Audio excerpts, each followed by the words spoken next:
यह सत्य घटना है शारदा देवी के बारे में। शारदा देवी का जन्म गुजरात के भनगौर गांव में हुआ था और उनका विवाह पोरबंदर शहर के व्यापारी जीवनलाल के साथ हुआ था। जीवनलाल एक संयुक्त परिवार में रहते थे। कुल 5 भाई और 4 बहन तथा माता पिता का भरा पूरा परिवार था। शारदा देवी ने एक पत्नी और बहू होने के सारे फर्ज निभाए, तन मन से अपने ससुराल वासियों की सेवा की। पर शारदा देवी को बदले में सुख नसीब ना हुआ। शारदा देवी की सास और ननद शारदा देवी से जानवरों जैसा बर्ताव करते थे। उनके गहने कपड़े भी छीन लेते थे।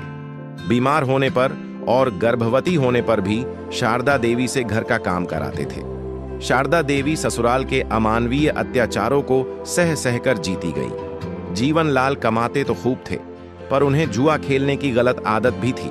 अपनी बुरी आदतों में मस्त जीवनलाल अपनी पत्नी के साथ हो रहे अत्याचार को रोकने की बजाय अपनी मां और बहन की बात सुन सुनकर पत्नी को ही भला बुरा कहते रहते और कभी कभी तो गुस्से में शारदा देवी के साथ मारपीट भी कर लेते थे।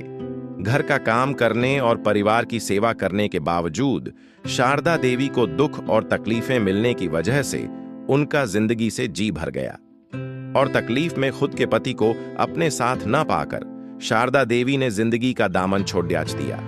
ऐसा कहा जाता है कि शारदा देवी ने जानबूझकर गर्भावस्था के दौरान देसी घी के लड्डू भर पेट खाए थे ताकि गर्भावस्था में उन्हें जहर चढ़ जाए और खुद की जान निकल जाए। पत्नी की मृत्यु से जीवनलाल और उनके दोनों बच्चे दुखी हुए और शारदा देवी की सास और ननद को कई बार शारदा देवी की आत्मा ने अपने होने का एहसास दिलाया था। एक बार की बात है, जब शारदा देवी की ननद ने उनका सोने का हार पहना था, तब शारदा देवी की आत्मा ने उन्हें धक्का देकर गिरा दिया था और उनकी छाती पर शारदा देवी की आत्मा बैठ गई थी।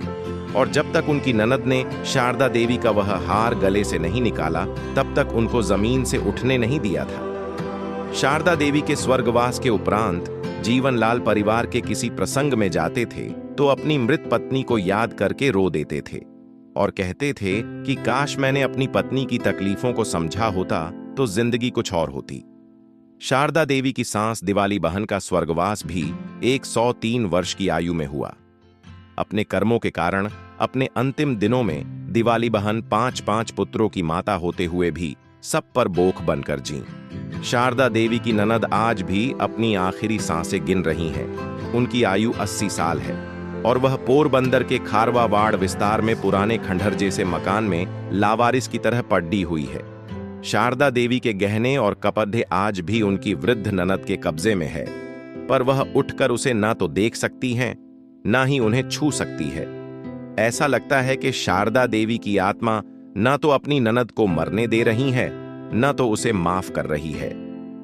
महत्वपूर्ण सूचना इस लेख में लिखे गए पारलौकिक शक्तियों के प्रभाव और उनके अस्तित्व पर जो भी टिप्पणियां की गई है, वह सिर्फ लेखक के विचार, अनुभव, एकत्रित की हुई इंफॉर्मेशन और अन्य व्यक्तियों के अपने साथ हुए अनुभव का वृतांत है। वेबसाइट पाठकों को किसी भी अंधश्रद्धा या तांत्रिक, ओझा, होम, हवन या किसी भी प्रकार के भूत भगाव इलाज कराने की सलाह सूचन नहीं देता है। पारलौकिक अनुभव वास्तविकता में एक कभी ना सुलझने वाली पहेली की तरह होते हैं। इसलिए पाठक कृपया अपने विवेक से काम लें